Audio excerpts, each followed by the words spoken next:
हमारे छोटे छोटे स्टेप्स ही हमें बड़ी ऊंचाइयों तक लेके जाएंगे।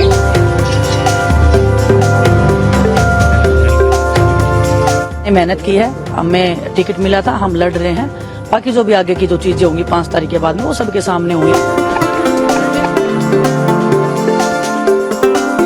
लोकतंत्र के इस पर्व के अंदर बढ़ चढ़ के भाग लेना है और मतदान करना।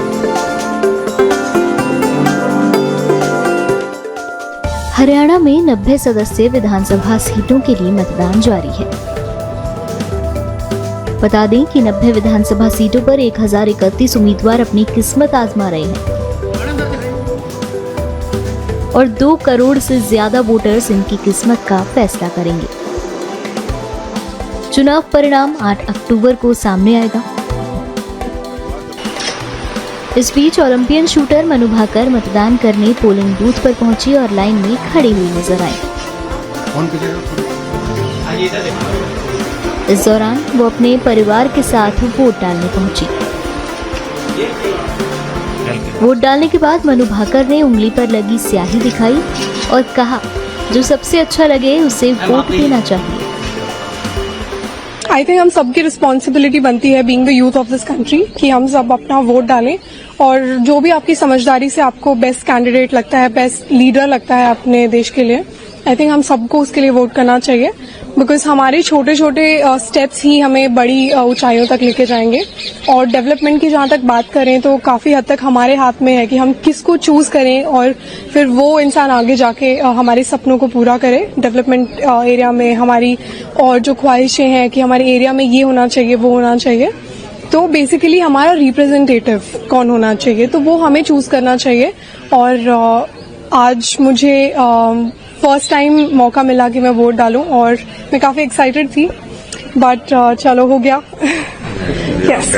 सुना आपके फादर जब आप छोटी बच्ची थी तो आपके फादर वोट देने आते थे तो आपको लेके आते थे, तो वो पहले भी आप ऐसा, बट आप वोट नहीं दी? नहीं, मम्मी पापा के साथ आई हूँ एक बार यहाँ पे, पर डेफिनेटली तब नहीं पता था ज्यादा कि वोट डालना क्या होता है। बस थोड़ा पता था कि कोई कैंडिडेट को चूज करना होता है ऐसे बस, बट ज्यादा नॉलेज नहीं थी।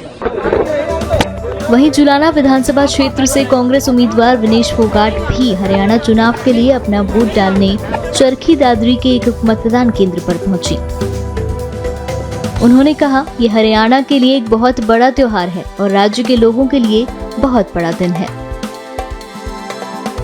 देखिए, बहुत बड़ा उत्सव है एक वोटिंग का जो दिन होता है, और आज हरियाणा, पूरा हरियाणा जोश और उल्लास और उसी एक नई उम्मीद के साथ में आज पूरा हरियाणा वोट करने जा रहा है। और कार्यकर्ता होने के नाते, एक पार्टी के मैं कैंडिडेट होने के नाते सबको बधाई भी देती हूँ और सबको मैं आमंत्रित करती हूँ कि सब वोट करने जरूर जाएं, अपने घर से जरूर निकलें। क्या क्या महत्वपूर्ण मुद्दे हैं, खासतौर पर क्योंकि आप खेल जगत से आती हैं, आपको लगता है कि आप जीती हैं या कांग्रेस पार्टी सरकार बनाती है तो खेल स्तर पे एक नई उपलब्धियां हरियाणा हासिल करेगी? मैं सिर्फ देखो 10 साल पहले जब हुड्डा साहब जब मुख्यमंत्री थे हरियाणा के, तो जो हमारा खेल था वो उसका स्तर बहुत अलग था। और आज भी सभी खिलाड़ी ये उम्मीद कर रहे हैं और हम नहीं चाहते कि हम सिर्फ खिलाड़ियों तक सीमित रहें।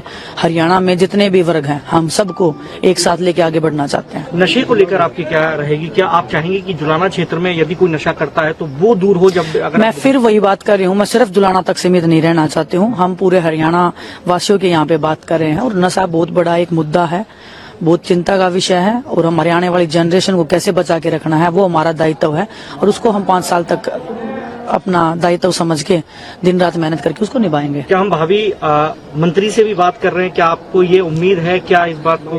नहीं, ये मेरे हाथ में नहीं है कोई भी चीज। मेरे हाथ में इतना है, मैंने मेहनत की है, हमें टिकट मिला था, हम लड़ रहे हैं। बाकी जो भी आगे की जो चीजें होंगी 5 तारीख के बाद में वो सबके सामने होंगी। वो मेरा फैसला नहीं होता, वो आलाकमान का होता है। चाहे कोई मंत्री है, मुख्यमंत्री है, प्रधानमंत्री, वो पार्टी डिसाइड करती है। भाजपा नेता और पूर्व पहलवान बबीता फोगाट भी वोट डालने पहुंची। इस दौरान उन्होंने क्या कुछ कहा, सुनिए।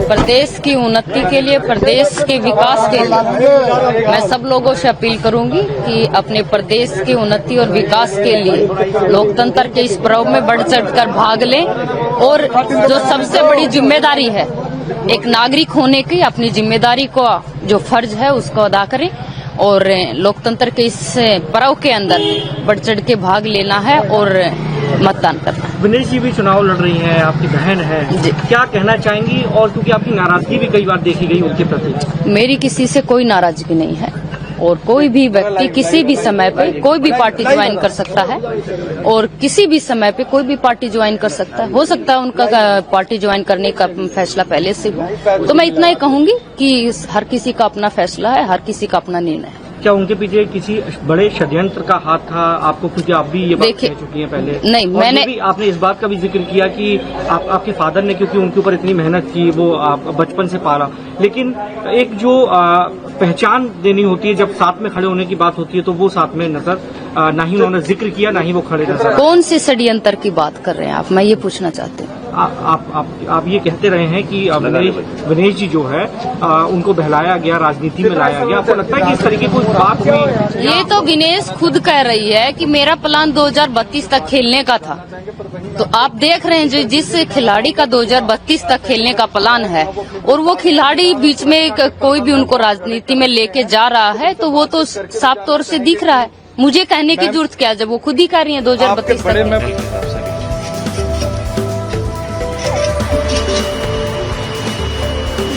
मैम आप ही